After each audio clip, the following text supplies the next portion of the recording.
It is very important to keep all these old features for the fire station because it is a legacy. We aim to change the way people think of how to live in an urban city and urban downtown. And we always aim to raise the bar and raise the standards. Hello and welcome to Qatar 365. I'm Laila Humaira, and on this episode, we take a look at how Qatar is embracing sustainable urban living. From energy-efficient superstructures to an award-winning smart city, the country is reaping the rewards from laying the foundations of a greener future. But first, I went in search of one of Qatar's oldest buildings that's been given a facelift and a new purpose. From the house of everyday heroes to a haven for artists all around the world. This is Doha Fire Station. Built in 1982, it was once the home of Qatar's first civil defense authority. The fire station here used to be one of the spectacular buildings. It was like one of the buildings who have got like the architect language of the 80s, like the Sheraton Hotel, the main building of the post office. So it has this type of design which is reflecting that era. Today, the fire station is a contemporary art space for self-expression, an avenue for exchanging diverse ideas, and a meeting ground for the creative community. The vibe here we are creating through the indoor exhibitions, outdoor exhibitions, murals around the building, it's really putting you in a space where there's a lot of inspiration, a lot of beautiful vibe, you have it here. While many areas of the fire station have been refurbished into new workspaces, there are some original elements purposely kept as a reminder of the building's identity, like this drill tower, which once served as a facility for routine exercises and training. It is very important to keep all these old features for the fire station because it is a legacy. The younger generation, they can see how used to be the fire station. The tower is now an imposing structure with a colorful facade. A beacon of expression and creativity, it's also something the museum hopes to embody with its Artists in Residence initiative. Every year we are receiving like hundreds of applications, but we are accepting 15, half of them Qataris and the other half for the people who are living in Doha, the expat. So this type of like merging the experience and inspiration from different backgrounds of artists and exchanging all this experience, supporting the artists to understand and to know different technology, ideas. Someone who's benefited from the program is artist and filmmaker Muhammad Al-Hamadi. As an artist in residence within the 7th program from last year's, it's just an amazing opportunity. It just broaden your potential, open up your scope, and helps you reach out the idea that you have in your head. For 9 months every year, the initiative provides artists like Muhammad a studio space, mentorship opportunities, and guidance from curators. It's always good to be among a network of artists or a network of creatives. In general, you know, creatives feed into each other.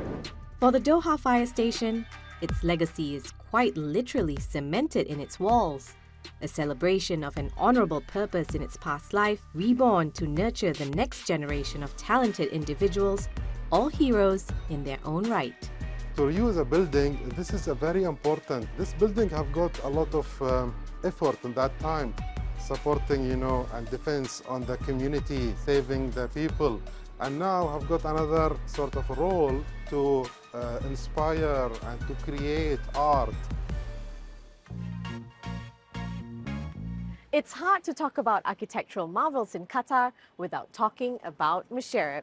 Known as the world's first sustainable downtown regeneration project, Mушайреб is one of the world's smartest cities that's about to get even smarter. To find out how, I met Ali Al-Khouari, the CEO of Masdar Properties. So Ali, just in the last couple of months, there's been so much buzz about Masdar Properties and Masdar Downtown Doha. Your company has been named as one of the most innovative companies in the region by Fast Company, and Mушайреб was highlighted at COP28 as the shining example of how a sustainable and futuristic city should look like. How are you building on these achievements to further develop the business in line with Qatar's goals? We consider ourselves as one of the Qatari real estate development leading in the sustainability side. It was new back to that time, but thanks God nowadays it becomes very norm and everybody is trying to adapt and raise the bar itself step by step. Because of its location and the connectivity, like the metro station and the tram itself around the city, that makes it the hub for all type of generation, especially the young generation. Let's talk about Mушайреб as a smart city. You've just signed this huge new deal with Microsoft to boost the high-tech capabilities of the city.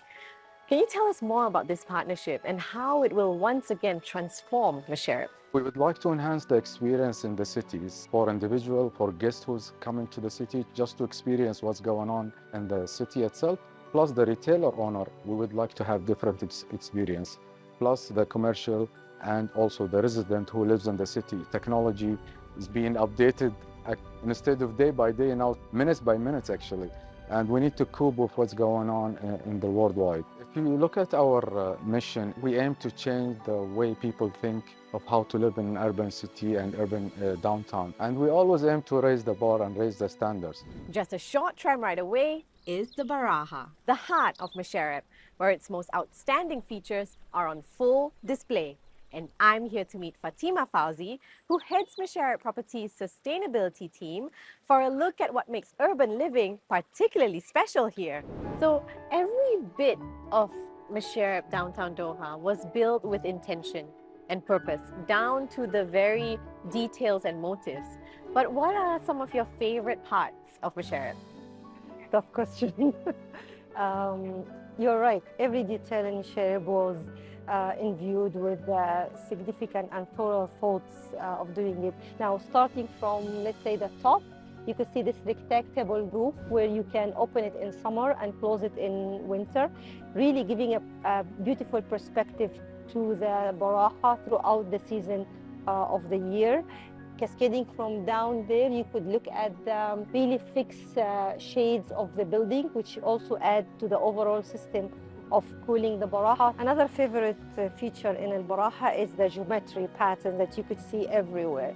Now, the architects have shown a really skill in utilizing these details. The pattern is used in stone flooring. You could also see it engraved on the stone wall. And the same pattern is also being used as a stencil in the glass. This small detail unifies the space really very, very beautifully.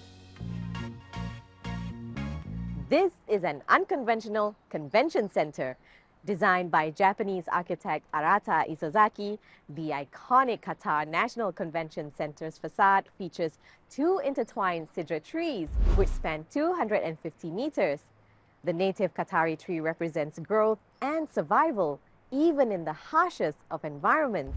Adel Halim takes us inside the largest exhibition center in the Middle East, designed with sustainability at its core. The Qatar National Convention Center is where modern design meets cultural heritage.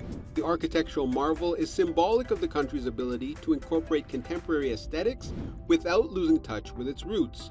Literally, just as it provides cover to the building's glass facade, the sidra tree historically provided shade and shelter to travelers and scholars alike. The symbol is exactly the strong roots within the Qatari culture. So the cedar tree was able to grow in the desert, and it's normally very difficult environment to grow for a tree. So this symbolism is representing the strong roots of this country. And to help fertilize those roots, sustainability played a big role in the design process, from energy-saving programs to efficient water usage. The QNCC is designed to be 1/3 more efficient than a similarly designed building. We have a unique system that collect, filter, and treat the grey water to be used within our washrooms and also through our irrigation system. We also use a very efficient water fixtures that helps us reducing by 40% the usage of the water. And with so many sunny days in Doha, solar panels were an obvious addition. We have roughly 3,500 square meters of our roof covered by solar panels. Actually, this helps us to offset roughly 1,100 tons of carbon emission and also covers almost 12% of our need. There are exhibition halls, auditoriums, meeting rooms, and a ballroom, all things you'd expect in a convention center, except for one massive, creepy crawly creature. Now talk about a conversation starter. This iconic giant spider greets visitors here at the convention center. But while Louise Bourgeois' Maman is a towering, intimidating sight upon first glance, go deeper and there's much more to the story. This 9-meter tall sculpture is an expectant mother made of marble, bronze, and stainless steel and explores the idea of motherhood. It's also Bourgeois' tribute to her own mother, who she lost at the age of 21. It represents the maternal protection and also the intricate nature of a relationship. It gives us, let's say, a big dimension and a big symbolism to our main foyer. Actually, it's a well-known sculpture all over the world.